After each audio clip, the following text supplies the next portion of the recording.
국민들이 알고 있습니다. 첫 대결은 유시민 이사장의 압승으로 끝난 것 같아요. 압승이라고 봐야겠죠. 네. 역시 유시민이다 이렇게 진보진에서 생각할 것 같습니다. 그러니까 무려 한 사흘 만에, 방송한 사흘 만에 조회수가 200만 건 넘어섰습니다. 구독자도 46만 건. 아하. 반면 홍준표 전 대표가 한 2주가 됐는데 조회수는 48만, 구독자는 절반 정도죠. 21만 정도밖에 안 되는데 네. 역시 유시민이라고 느낄 수 있는 게 민주당의 공식 유튜브 채널이 있습니다. 네. 그게 이제 2달 정도 됐는데 2달 동안 조회수가 한 10분의 1도 안 됩니다. 지금 유시민 전 이사장의 지금 방송에 비해서. 그 정도로 지금 진보 진영이 굉장히 어떻게 보면 기울어진 운동자를 여겼던 유튜브에서 단번에 전세를 역전시키는 그런 아주 저력을 발휘했다 이렇게 볼 수 있을 것 같습니다. 자, 예상치 못했던 유시민 이사장의 선전 때문일까요? 홍 전 대표가 유시민 이사장을 향해서 연일 견제구를 던지고 있습니다. 유시민 유튜브 진출 선언, 친북 좌파들의 반상이다. 이게 직전이었어요. 네, 작전이고 이제 전형적으로 홍준표 전 대표 많이 쓰는 그런 워딩들이잖아요. 네. 궤배스, 예전에 궤배스 예전에도 한번 했던 것 같은데 네. 궤배스는 오래가지 않는다. 북한 조선중앙TV 같다. 국정홍보처장이다. 이런 얘기를 하는데 그리고 이제 유시민 이사장은 애써 이제 홍준표 전 대표의 어떤 그 유튜브를 좀 무시 전략을 할까요? 아니 라이벌하는데 그게 아니라 나는 다르다 이런 얘기를 하는데 저는 저 두 사람의 유튜브를 보면서 이런 생각이 들었어요. 적대적 공생관계라고 할까? 적대적 공생관계. 분명히 이제 적대적입니다. 진영이 완전 다르잖아요. 보수와 진보. 네. 근데 공생이라는 게 뭐냐면 서로 얘기를 하면서 좀 이렇게 상승작용이 있는 효과들. 예를 들면 그거 보세요. 아까 이제 구독자 수하고 조회수 보면요. 구독자 수의 차이는 홍카콜라하고 유튜버가 알리려고 엄청 차이가 나요. 보세요. 네. 48만 대 204고 한 5배 차이가 납니다. 네. 근데 조회수는 구독자 수는 2배 차이밖에 안 나요. 네. 그러니까 유시민 이사장의 그 유튜브가 압승이긴 한데 비율을 보면 홍준표 대표 같은 경우는 유튜브 조회한 사람 반이 다 구독을 하거든요. 네. 근데 유시민 이사장은 안 그래요. 그럼 저건 무슨 얘기냐? 도대체 유시민 이사장 뭘 하는 거야? 라고 호기심에 들어간 사람이 굉장히 많다라는 거죠. 네. 그러니까 일본의 보수 지지자들 중에서 과연 유시민 이사장 무슨 얘기를 할까 해서 들어와본 사람이 많다는 거예요. 네. 저건 홍카콜라 처음에 시작할 때와 다르게 워낙 이제 언론에서도 홍카콜라 대 알릴레오 이 얘기를 하니 뭔가 이 약간의 그 상승 효과가 있으면서 유시민 이사장 알릴레오도 흥행에 성공은 아닌가. 그러면 앞으로도 아마 저 두 사람의 그런 적대적 공생관계는요 아마 지속될 것 같아요. 어렵게 설명하셨는데 쉽게 보시면은 손뼉이 마주쳐야 소리가 나는 거 아닙니까? 그러니까 그러네요. 예. 홍준표 전 대표의 보수 유튜브가 있었기 때문에 유시민의 알릴레오가 또 탄생한 거잖아요. 그러니까 지금 설명하신 악어와 악어새처럼 어떻게 보면 대결이라기보다는 둘이 상승작용을 내는 공생관계다 이런 설명이 가능하겠네요. 그런 부분도 없잖아 있긴 할 겁니다. 근데 저는 그보다는 조금 다른 쪽으로 보고 그래요? 그러니까 홍준표 전 대표뿐만이 아니라 그동안 이제 유튜브를 통해서 보수 쪽에 논평을 하시는 분들이 좀 있었고 유튜브 방송이라고 표현들을 하면 방송은 아니지만 방송이라고 표현하는데 그런 얘기들이 좀 있었고 거기서 나왔던 얘기들이 많이 인구에 회자되고 언론에 보도도 되고 했었어요. 그런데 이제 일반 방송과 달리 유튜브라고 하는 채널은 시간 제한 같은 것들로부터 자유롭고 또 본인이 하고 싶은 얘기들을 많이 할 수 있다는 측면에서 이쪽에 어떻게 보면 진보적인 어떤 평론가 분들이 그런 거를 좀 소홀히 했던 부분이 있거든요. 또 유시민 지금 이사장이 가지고 있는 방송이나 매체에서의 영향력이라는 건 기본적으로 그러니까 대중성이라는 측면에서 홍준표 전 대표보다도 훨씬 더 앞서고 있는 건 사실이잖아요. 그렇죠. 그러니까 실제 방송에서도 많이 그랬기 네. 때문에 만약에 두 분이 공생관계에 영향이 분명히 있는 건 맞지만 홍 대표 때문에 유시민 이사장의 방송에 많이 본다라고 하면 유시민 이사장 동의 못할 겁니다. 아마. 네. 홍준표 전 대표와 유시민 이사장의 대결은 단순히 유튜브 링 위에서 끝나지 않을 것 같습니다. 모든 정치의 끝은 어디일까요? 바로 대선이죠. 즉 집권을 목표로 하고 있으니까 말입니다. 공교롭게도 두 사람은 12년 전에도 집권을 놓고 아웅다웅을 한 적이 있었습니다.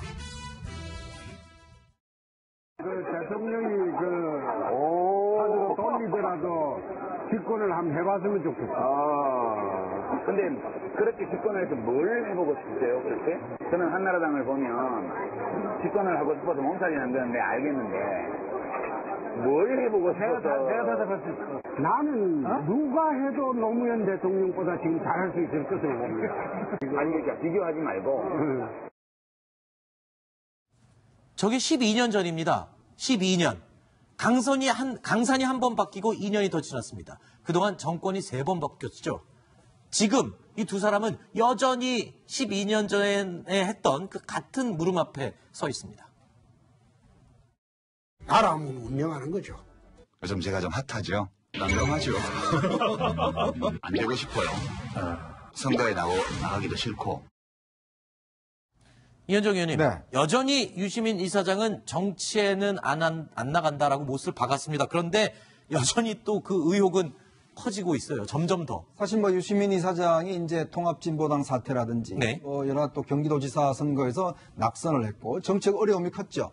이제 그러다가 이제 본인이 작가로 전업하고 방송인으로 이제 나서면서 나름대로 사실 예전 같으면 유시민 이사장에 대한 좀 어떤 면에서 보면 참 바른 말을 하는데 참 지금 방송 용어로 부족합니다만은 뭐 어떻다라는 그런 네. 이야기 있었지 않습니까? 그게 어떤 면에서 유시민 이사 가지고 있는 이미지였는데 근데 방송 활동하면서 굉장히 그 영역을 넓혔어요. 뭐 여러 가지 좀 박식하다는 것들 또 네. 저서 활동을 통해서 상당히 어떤 인지도를 높였고 그런 측면에 본다면 유 이사장은 그만큼 자신의 어떤 그 몸집을 키웠죠. 그리고 홍준표 전 대표도 마찬가지지만 그때에 비해서 지금은 사실 어떤 면에서 예전에는 뭐 비대위원장도 사퇴하기도 하고 했지만 이제 대선 주자로서 사실은 어느 정도 좀 자리매김을 했지 않습니까? 네. 그럼에 비춰본다면 저는 이 지금 유튜브 대결은 결국 차기 대선에서 출발점이 될 수도 있다. 아하. 그런 생각도 들거든요. 그런 면에 비춰본다면 이 대결은 단순히 지금 현재 벌어지고 있는 어떤 이 전국 이슈에 대한 대결보다는 네. 결국 이제 차기의 어떤 모습들을 만들어 나가는 그 단초가 될 수가 있다. 그런 생각 드는데 그런 면에서 본다면 유시민 이사장이 자꾸 정부를 옹호하는 것 자체가 네. 과연 도움이 될까라는 아하. 것들 어떤 면에서 보면 본인이 넓혀놨던 그런 것들을 좀 좁히는 효과 또 홍준표 전 대표도 확장성이 그렇게 없는 그런 상황에선 좀 단점도 보이고 있습니다. 그 말씀은 시청자들 입장에서 보면 예능과 교양에 나올 때는 좋아했던 분들도 갑자기 유튜브에서 정치 얘기를 하기 시작하면 이건 아닌데 라고 좁아지는 돌아설 부분이 생긴다. 그 말씀을 이게 하시는 왜 그러냐면 유시민 이사장이 처음에 떴던 그 프로 있잖아요. 네. 그건 사실은 상대와 토론하는 프로거든요. 네. 좀 뭐 편집도 하고 예능적 성격이 있지만, 그러니까 토론한다는 얘기는 반대의 얘기를 서로 하면서 약간은 균형점을 찾아가는 이런 건데 이 유튜브는 자기 하고 싶은 일 그냥 하는 거예요. 네. 맞든 틀리든. 그러니까 이게 사실은 진영률로 매몰될 수밖에 없는 매체 자체에 좀 한계가 있는 거죠. 그런 것 네. 때문에 이제 유시민 이사장이 굉장히 벌어놨던 넓은 지평들이 계속 유지될 수 있을까? 그런 의구심을 좀 들게 하는 것은 맞죠. 유시민 이사장은 최근 유튜브 방송을 시작한 것이 정치 재개의 발판으로 해석되는 데 대해서 정치 활동이 아니다라고 선을 강하게 그었죠. 그러면서 다시 한번 이분의 이름을 꺼내들었습니다. 바로 노무현 전 대통령 이야기입니다. 노무현 대통령이 저보고 정치하지 말고 글 쓰라 고 말씀하셨다. 그게 정치라는 것이 너무 힘든 일이고 그 정치에 따르는 책임이 너무 무겁고 그리고 좋은 마음으로 한다고 해서 늘 그 인정받는 것도 아니고 대통령이라는 자리는 사회의 진보를 이룩하는 데 적합한 자리가 아닌 것 같아 라고 말씀을 하셨어요. 정치는 정치밖에 할 수 없는 사람이 하면 되지. 자네는 다른 걸 할 수 있잖아.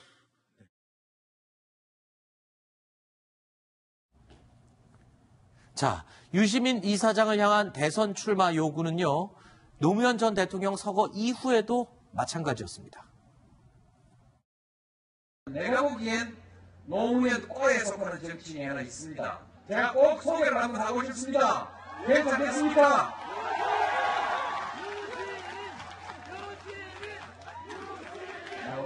잘못이 조금 있기는 한데 과도하게 이렇게 하거나 이럴 때는 좀 비 맞아주는 사람도 가끔 같이 있어야죠.